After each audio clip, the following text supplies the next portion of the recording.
민수기 12장. 우리 전체를 읽어야 되지만 조금 중간에 생략하고 읽도록 하겠습니다. 우리 1절에서 3절까지 그리고 13절에서 16절까지 이렇게 보도록 하겠습니다. 네, 우리 같이 읽어볼까요? 우리 합독해서 읽어도 짧으니까 좋을 것 같아요. 우리 같이 읽도록 하겠습니다. 시작.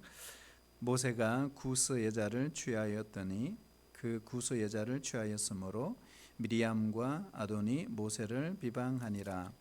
그들이 이르되 여호와께서 모세와만 말씀하셨느냐 우리와도 말씀하지 아니하셨느냐 하매 여호와께서 이 말을 들으셨더라. 이 사람 모세는 온유함이 지면의 모든 사람보다 더하더라. 13절입니다. 모세가 여호와께 부르짖어 이르되 하나님이여 원하건대 그를 고쳐 주옵소서. 여호와께서 모세에게 이르시되 그의 아버지가 얼굴에 침을 뱉었을지라도 그가 이랫동안 부끄러워하지 않겠느냐. 그런즉 그를 진영 밖에 이랫동안 가두고 그 후에 들어오게 할지니라 하시니 이에 미리암이 진영 밖에 이랫동안 갇혀 있었고 백성은 그를 다시 들어오게 하기까지 행진하지 아니하다가 그 후에 백성이 하세롯을 떠나 바람 광야에 진을 치니라. 아멘.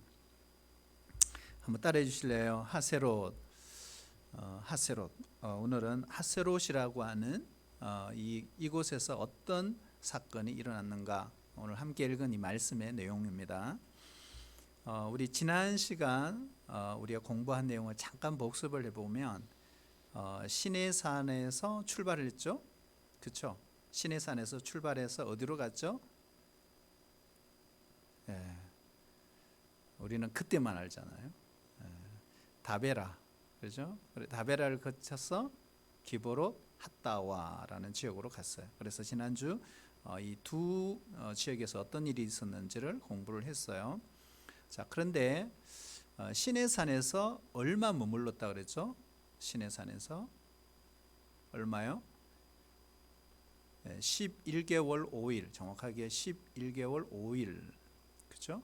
그리고 출애굽 이집트에서 탈출해서 시내산까지 오는데 얼마 걸렸죠? 2개월 걸렸다 그랬죠. 그래서 한 13개월 정도, 출애굽부터 시내산까지 13개월 있다가 이제 시내산을 출발했어요. 근데 3일 만에 또 사건이 터졌다. 지난주 공부를 했는데 오늘은요 하세롯을 공부합니다. 하세롯. 하세롯에 장막을 친 거죠. 이스라엘 백성들은 지금 광야의 여정을 지금 가고 있기 때문에 아무 곳에나 이 텐트를 칠 수 없어요. 어디에 칠까요? 오아시스가 있는 곳이에요. 그러니까 오아시스가 있는 곳에 장막을 치게 되어 있습니다. 여기 하세롯에서도 오늘 큰 사건이 터지는데요. 우리 읽었지만 매우 충격적인 사건이 사실 벌어졌어요. 우리가 이제 출애굽기나 민수기 읽을 때 또 이스라엘 백성들이 불평했나 원망했나 이게 딱 떠오르잖아요. 무엇 때문에 불평했지 원망했지 이런 생각을 우리가 할 수가 있습니다. 우리 지도 한번 볼까요? 우리 예습을 하는 겸 했어요. 우리가 이집트 고센 땅에서 고센 람셋에서 쭉 내려오죠. 그래서 여기 수르 광야, 에담 광야를 쭉 지나서 마라, 엘림부터는 무슨 광야라 그랬죠? 신광야. 그래서 돕과 알루스, 러비딤. 그리고 시내산 앞이 여기가 바로 시내 광야다. 그렇게 이야기했죠. 그리고 시내산에서 출발합니다. 시내산 앞이 다 시내 광야죠. 그리고 다베라, 기브롯 핫다. 그러니까 시내산에서 3일 길 가서 이제 일이 터졌습니다. 그죠? 그리고 오늘은 하세롯. 근데 이 하세롯에부터 시작해서 가데스 바네아까지, 앞으로 이제 목적지는 여기입니다. 가데스 바네아. 여기까지가 바란 광야. 이 주변이 전체가 바란 광야거든요. 근데 핫세롯에서 바란 광야까지 이 거리가 200km입니다. 200km. 그러니까 이제 어떻게 해서 가데스 바네까지 가게 되는지 우리가 앞으로 일정을 이렇게 보게 될 것입니다. 자, 그러면 이 핫세롯에서 어떤 일이 벌어졌을까?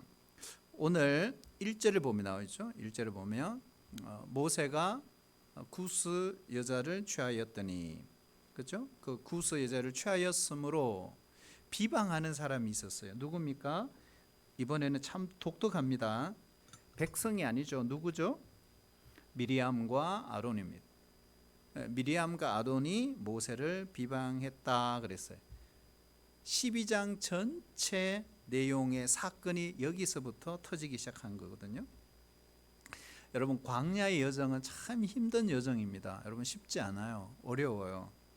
그렇다면 이 힘들고 어려울 때 가장 믿고 우리가 의지하고 격려와 위로를 받을 수 있는 사람은 누굴까? 여러분, 누굴까요? 가장 가까운 사람이에요.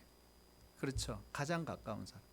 그런데 오늘 성경을 읽어보면 이 가장 가까운 사람, 가족이 격려해주고 위로해주고 힘이 되어 주어야 되는데 그렇지가 않아요. 서로 다툼이 벌어진 거죠. 그러니까 집안 싸움이 벌어졌다, 이렇게 보시면 됩니다. 우리가 이제 기본적으로 다 알고 있지만 미리암과 아론, 모세는요 한 가족이죠. 한 아버지 밑에서 출생한 가족이죠. 그러니까 하나님이 참 그렇게 쓰셨어요. 이 가족을 대제사장으로, 또 여자 선지자로, 그리고 영적 지도자로 이렇게 세워서 출애굽을 시도했고 지금 가나안을 향해서 행진해 가고 있는 그런 상황입니다. 근데 사건은요, 이 미리암과 아론이 모세의 결혼을 비방하는 일로 시작이 되고 있어요. 미리암과 아론이 문제를 제기했잖아요. 이 문제 제기죠. 근데 히브리어 성경에는 우리가 읽은 본문 12장 1절 이런 식으로 안 돼 있어요. 히브리어 성경은 어떻게 시작하느냐, 이렇게 돼 있어요. 그녀가 말했다, 이렇게 돼 있어요. 그녀가 누굴까요? 미리암이죠. 그래서 이 사건의 주동자는 누구예요? 미리암이라는 거예요. 그러니까 아론은 뭐 했을까요? 미리암이 말하는 대로 그녀의 지휘를 따라 움직인 거죠. 그러니까 이 사건의 전말은 모두가 미리암 때문에 터진 사건이에요. 사실은 구름의 장막이 걷어지고 난 뒤에 그 장막에 거하셨던 하나님의 임재가 딱 떠나고 난 뒤에 보면 바로 미리암이 어떻게 해요? 나병에 걸린 사건이 터지거든요. 그걸 봐서도 우리가 알 수가 있습니다. 자, 그러면 모세가 이 구스 여인을 아내로 맞았다는 것을 문제 삼은 걸로 보여요. 1절에 보면. 자, 그러면 우리가 이런 질문을 해봐야 돼요. 아니, 모세라는 사람이 어떤 사람인데, 그렇잖아요? 영적 지도자잖아요. 그렇죠? 그리고 하나님께서 보낸 사람이에요. 그런데 어떻게 그러면 모세가 새 장가를 갔단 말인가? 그러면은 십보라는 자기의 원래 부인이 십보라잖아요. 십보라는 죽고, 그러면 모세가 죽고 난 뒤에 구스 여인을 취했단 말인가? 그것도 이방 여인을. 우리가 이런 질문을 할 수 있죠. 그래서 미리암과 아론이 비방을 한 것인가? 우리 본문만 보면 우리가 충분히 그렇게 볼 수 있어요. 그러니까 이렇게 주장하는 사람도 있다. 우리가 지금까지 이렇게 생각을 많이 했잖아요. 그렇죠. 근데 또 다른 주장도 있어요. 아니다. 십보라와 결혼한 문제를 언급한 것이다. 이렇게 또 주장하는 사람이 있어요. 그러니까 십보라가 안 죽었다는 거죠. 그러니까 이거는 모세가 재혼한 그 사건이 아니라는 거예요. 그것이 아니라 실제로 모세가 십보라와 결혼하는 것을 문제 삼았다, 이렇게 해석하는 사람도 있어요. 자, 그럼 여러분, 만약에 이렇게 해석을 하면 문제가 생기죠. 어떤 문제가 생기죠? 십보라는 어디 여인이죠? 미디안 여인이에요. 그렇죠. 그런데 오늘 성경은 구스 여인이라 해놨다는 거예요. 그러면 이게 맞지 않지 않냐? 이렇게 질문을 우리가 할 수가 있죠. 그리고 또 한 가지, 아니 지금까지 가만히 있다가 왜 이제 왔어야 이걸 문제 삼느냐는 거예요. 그렇죠. 이것도 이상하잖아요. 왜 하필이 여기 있어? 이런 문제가 있어요. 근데 우리가 성경을 보면 신약 성경도 마찬가지고 구약 성경도 마찬가지고 보통 구스 사람 하면 어디 사람을 가르치죠? 에티오피아 사람을 가르치는 거죠. 에티오피아. 그러니까 아프리카 사람을 가르치는 겁니다. 그런데 성경에 꼭 그렇게만 나오고 있지 않아요. 예외도 있어요. 그것이 하박국 3장 7절에 하박국 3장 7절에 보면 이렇게 되어 있어요. 구산의 장막 이렇게 돼요. 구산의 장막. 이 구산의 장막이 바로 구스 족속을 가르칩니다. 그런데 하박국 3장의 문맥을 읽어보면 이 구산의 장막, 이 구스에 대한 언급을 하는데 여기에 구산은 어디를 가르치느냐? 바로 미디안 지역의 안에 소속된 한 족속 이렇게 해석을 합니다. 그러니 다시 말하면 이 에티오피아 외에도 구스 했을 때 에티오피아 외에도 고대 근동 지역에는 이렇게 구스라고 하는 이름을 가진 지역들이 종종 등장을 한다는 것입니다. 그러므로 이 십보라가 미디안 사람은 맞지만 어떤 사람이요? 미디안에 속해 있는 구스 지역의 여인이었다는 것입니다. 그러므로 이렇게 주장하는 사람들은 모세가 재혼했기 때문에 미리암과 아론이 모세를 비방한 사건이 아니라는 것입니다. 이런 해석도 있다. 여러분 어느 해석을 따르시겠어요? 자, 또 한 가지요. 우리가 두 번째 의문점이 있어요. 왜 인제 와서 이 문제를 삼느냐는 거죠. 그렇잖아요. 왜 인제 이 문제를 삼느냐? 이거 풀어야 돼요. 그래야 이 두 번째 해석에 대한 주장을 우리가 할 수가 있는 거거든요. 여러분 모세가요, 그 호렙산에서 소명을 받고 이집트로 내려갈 때 가족이 같이 내려가죠. 그죠? 우리 출애굽기를 읽어보셔야 됩니다. 같이 내려가요. 십보라와 누구요? 두 아들 같이 데리고 갑니다. 그런데 문제가 생겨. 중간에 어떤 문제가 생기죠? 할례 문제가 생겨. 그래서 거기서 어떤 일이 벌어지죠? 이 십보라가 도를 취해서 그 두 아들을 할례를 시킵니다. 그렇죠? 시킵니다. 그리고 난 뒤에 이집트로 가는 것이 아니라 미디안으로 다시 돌아갑니다. 돌아가 버려요. 그러니까 모세가 이집트로 갈 때는 십보라를 데려가지 않았어요. 두 아들도 데려가지 않았어요. 그리고 난 뒤에 어느 세월이 흘렀어요. 모세가 드디어 이스라엘 백성들을 데리고 이집트를 탈출했다는 소식을 누가 들어요? 장인 이드로가 딱 듣잖아요. 그리고 난 뒤에 자기 딸과 바로 이 손주들을 데리고 모세를 찾아옵니다. 그것이 출애굽기 18장에 있어요. 가족 상봉이 일어나죠. 그러니까 이런 시간적인 차이 때문에 이런 기록이 있다는 것. 그래서 이제 와서 모세의 결혼을 문제 삼는 것은 모세가 재혼했기 때문이 아니라는 거예요. 뭐예요? 바로 미리암과 이 아론이 명분을 찾은 거예요. 명분을 찾은 거죠. 그래서 미리암과 아론의 속셈이 2절에 있어요. 이것 때문에 사실은 이것을 언급했다는 거예요. 그게 뭘까요? 이렇게 말합니다. 하나님께서 모세에게 말씀하셨냐? 우리에게도 말씀하지 않았느냐? 미리암이 하는 이 말은요, 맞는 말이에요. 실제로 하나님이 그렇게 하셨거든요. 그럼 여기서 궁금한 점이 있어요. 자, 그럼 하나님이 어떻게 생각하셨을까? 이게 중요해요. 하나님이 어떻게 생각하셨을까? 2절에 있어요. 2절에 보면 여호와께서 이 말을 들으셨더라. 이렇게 돼 있잖아요. 그리고 그 3절 이후에 보면요, 하나님이 미리암과 아론, 그죠? 그리고 다 부릅니다. 모세도 부릅니다. 자, 여기서 우리가 기억해야 될 것이요, 여호와께서 이 말을 들으셨더라. 그러니까 미리암과 아론이, 여러분, 이 사건이 있기 전에 얼마나 많은 이야기를 했겠어요. 그런데 하나님이 다 들으셨다. 우리 하나님은 사람들이 주고받는 모든 대화를 다 들으시는 분이라는 거예요. 세상에 지금도 진행되고 있는 모든 대화를 들으시는 분이에요.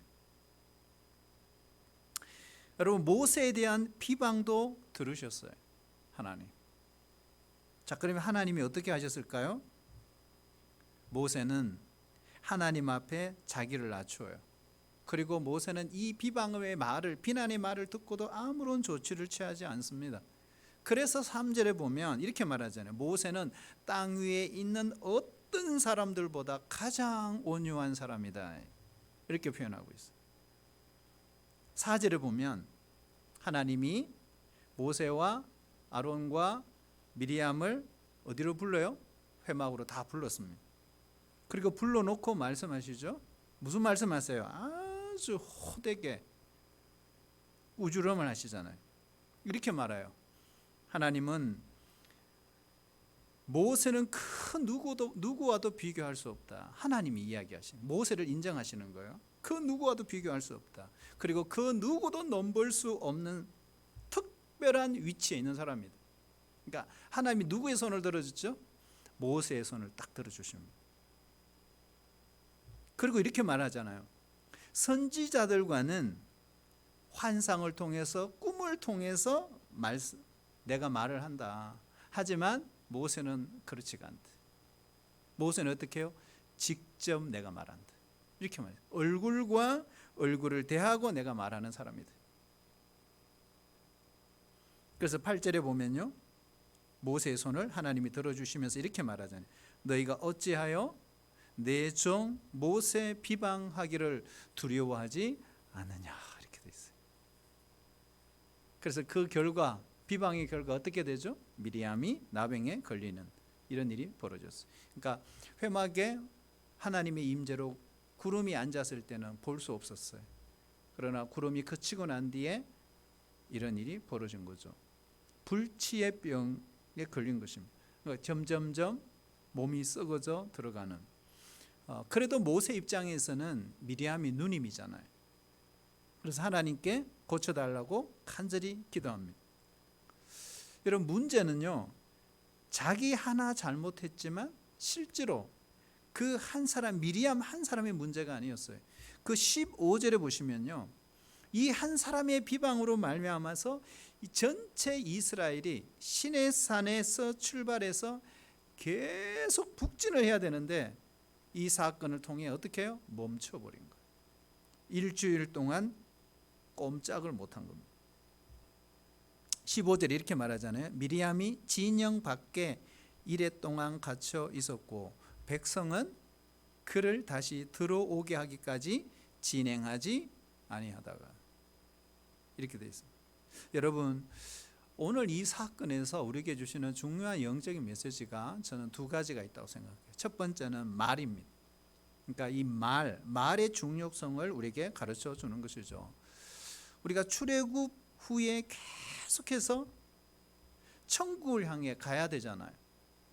그런데 이 일로 행진이 멈춰버렸어요. 가던 길을 멈췄다는 것은 결국 개인적으로 보면 신앙의 성장이 멈춰버린 거죠. 너희는 그리스도의 장성한 분량이 충만한 데까지 계속해서 성장하고 자라나야 될 신자가 우리들이잖아요. 하기야 타인을 헐뜯고 비난하고 이렇게 하면 성장하겠습니까? 그래서 말이 중요한 것입니다. 우리가 야고보서 요즘 묵상하고 있잖아요. 야고보서 3장 4절 여기 보면요, 지극히 작은 키로 사공의 뜻대로 운행하나니, 이게 무슨 말일까요? 이 야고보 기자가 말을 이야기합니다. 이 말을 어디에 비유했어요? 배의 키에 비유하고 있습니다.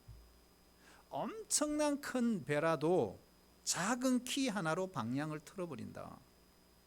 말이 그렇다는 거예요. 결국 이 말 한마디가 인생의 방향을 튼다는 거예요. 야고보서 3장 6절에도 보면요, 혀는 곧 불이요 온 몸을 더럽히고 삶의 수레바퀴를 불사르나니 지옥 불에서 나느니라. 정말 무섭잖아요. 무시무시하네. 무서워요 사실. 바로 이 뭘까요? 말은 불이다, 이런 말이죠. 말은 불이다. 인생을 불살라 버린다는 거. 인생을 망가뜨리게 한다. 그러므로 우리는 늘 긍정의 말, 믿음의 말을 해야 하는 것이죠. 우리가 야고보서 3장 8절에도 보면요, 이런 말씀이 있죠. 한번 읽어볼까요? 예, 시작. 혀는 능히 길들일 사람이 없나니, 이렇게 돼 있잖아요. 그렇죠? 자, 이거 뭘까요? 말은 길들일 사람이 없다. 그러니까 이 세상의 모든 피조물, 공중에 날아다니는 것, 뭐 땅 속에 있는 것, 그 땅 위에 있는 것, 모든 피조물들은 훈련하고 길들일 수 있다. 그런데 말은 길들일 수가 없다. 여러분, 부정적인 말을 하는 사람은 계속 나쁜 말만 합니다. 헐뜯는 사람은 계속 헐뜯어요. 그래서 어떻게 해요? 길들여야 한다. 훈련해야 한다. 여기서 우리가 잊지 말아야 될 것은 이겁니다. 비난은 신앙 성장을 멈추게 한다 하는 것이죠.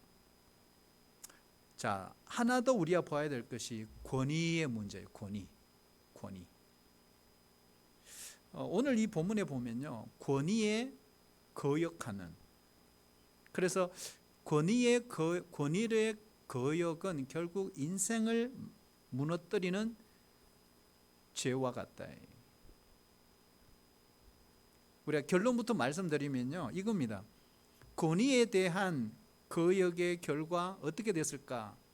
우리는 미리암이 문둥병에 나병에 걸렸다 이게 했지만 그보다 더 무서운 게 있어요. 권위에 대한 거역의 결과는 미리암도 그렇고 아론도 그랬어요. 약속의 땅에 들어가지 못한 결과가 옵니다. 자, 그런데 미리암과 아론만 그랬나? 그렇지가 않아요. 모세까지 그랬어요. 모세까지도 결국에는 권위에 거역한 결과 약속의 땅에 들어가지를 못합니다. 우리가 민수기 20장 1절에 보면 이렇게 돼 있어요. 가데스에 이르더니 미리암이 거기서 죽음에, 가데스 바네암. 그래서 가나안 땅 코앞에서 죽음에 이르게 되는 거예요.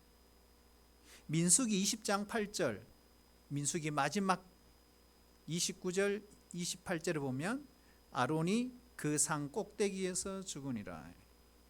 호르산이죠. 꼭대기에서 죽었어요. 자, 그런데 20장 안에 모세도 있어요. 모세도 마찬가지. 민수기 20장 7절 이하에 보면 여기서 머리바 물 사건이 터지는데요, 하나님 이렇게 말해요. 지팡이를 갖고 반석을 명령해서 물을 내라. 그런데 모세가 어떻게 해요? 지팡이를 잡고 너무너무 화가 난 거예요. 반석을 2번 내리칩니다. 물은 먹었지만 결국에 뭐예요? 하나님의 권위에 거역하게 되는 거예요.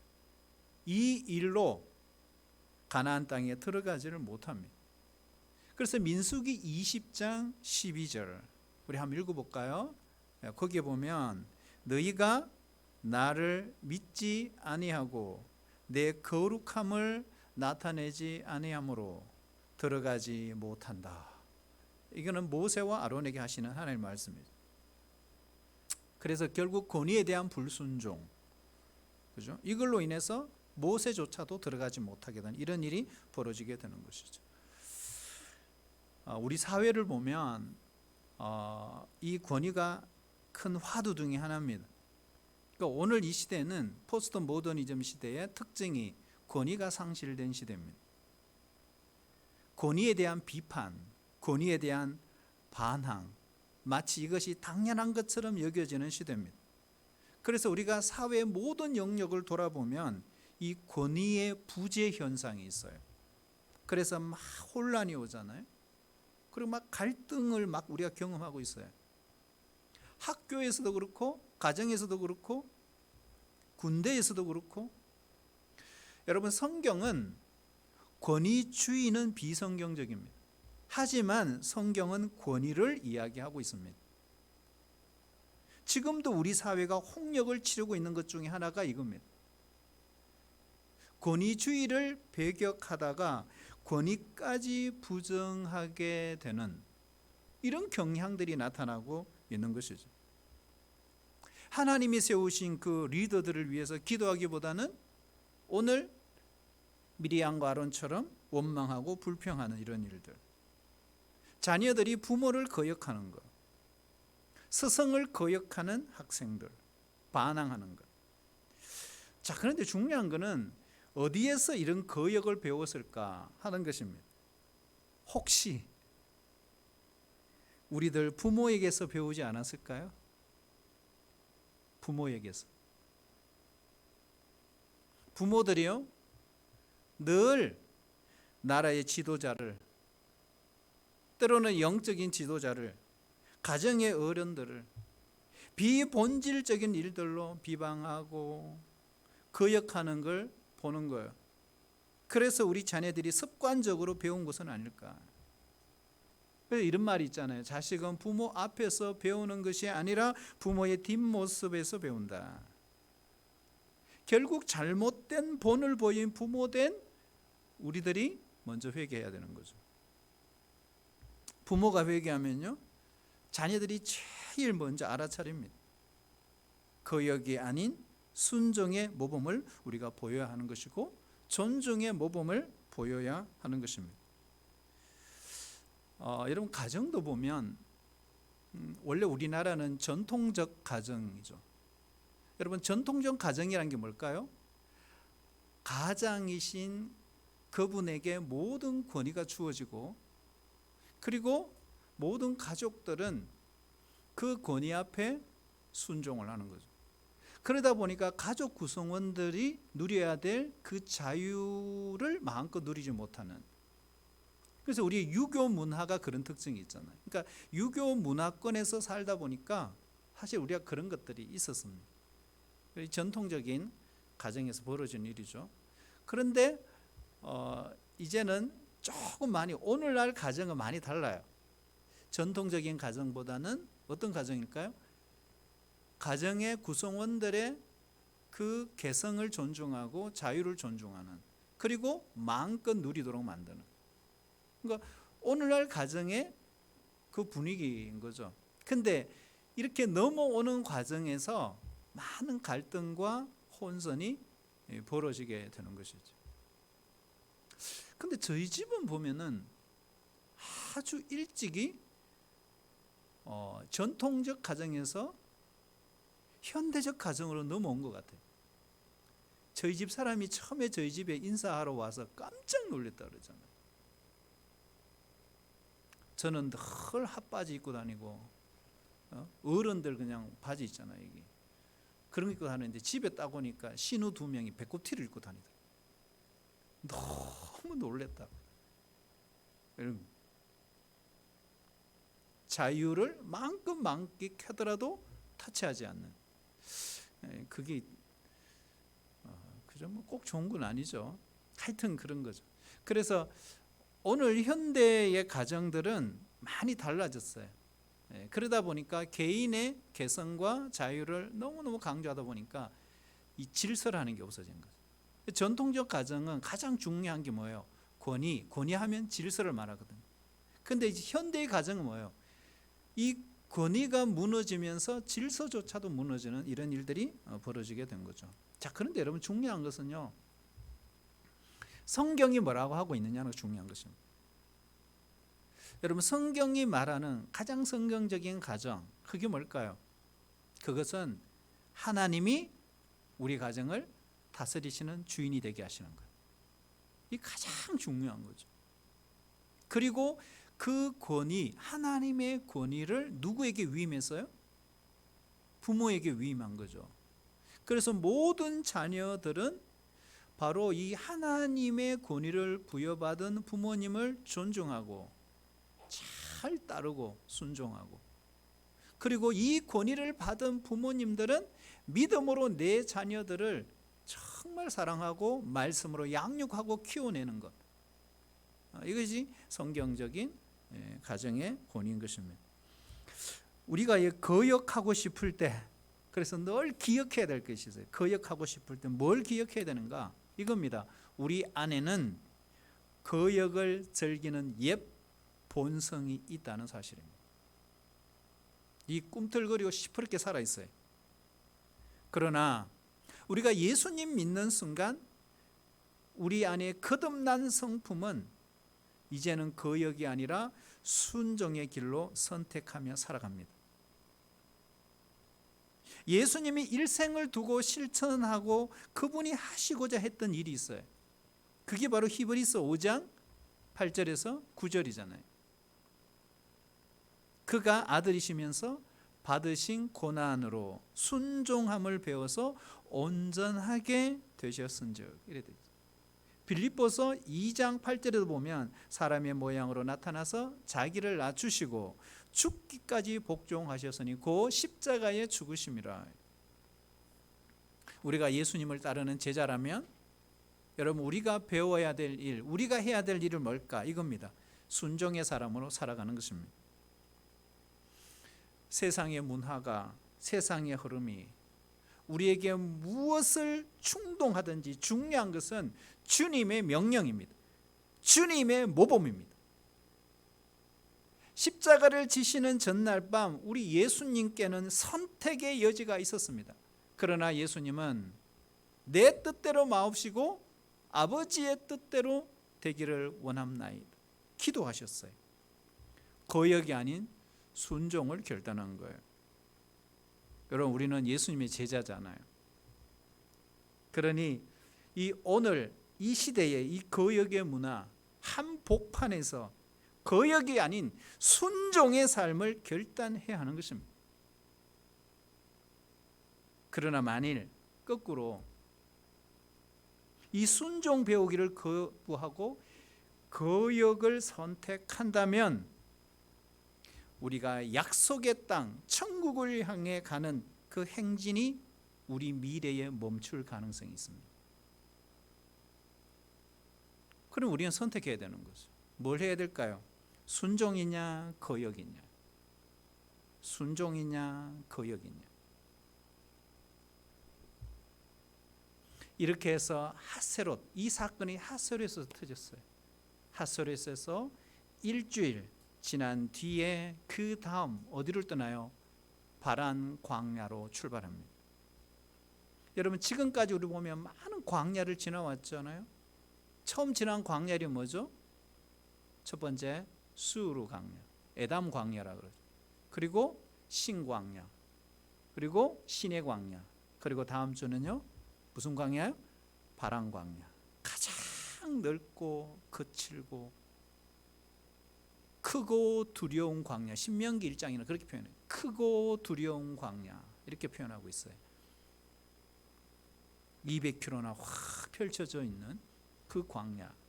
우리 다음 주부터 우리 공부하도록 하겠습니다.